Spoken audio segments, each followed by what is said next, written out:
La Fondation Seguin est née il y a bientôt 8 ans. Enfin, elle est née en juin 2004, officiellement, formée par un groupe d'amis, d'entrepreneurs, de randonneurs, de motocyclistes qui ont découvert Seguin dans leur promenade et qui ont voulu redonner quelque chose à Seguin en se rendant compte de la dégradation qu'il y avait déjà il y a 8 ans. Donc c'est l'amour de ce pays, c'est le fait d'être haïtien, le fait de vouloir rendre quelque chose à son pays qui est la première motivation de la Fondation Seguin.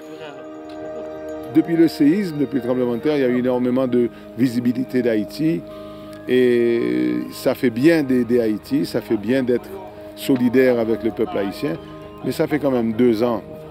Il ne faut pas orienter l'aide vers le séisme tout seul. C'est un pays qui a plein d'autres soucis. Par exemple, nous sommes à Seguin.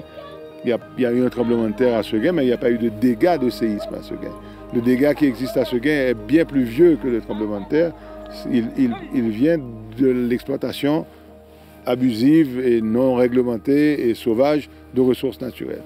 Donc l'aide internationale devrait, peut-être, si elle y arrive, essayer d'orienter sa cible plutôt vers des besoins mieux identifiés. Mais quand on est dans un pays pauvre, où tout est priorité, ce qu'on fait, ça sera quelque chose de mieux. Mais il faut identifier les priorités des priorités. Et certainement, la nutrition en est une. L'environnement, dans son état de dégradation en Haïti, c'est une situation catastrophique. Et il faut certainement, pour enrayer ce cercle vicieux de destruction, il faut intervenir.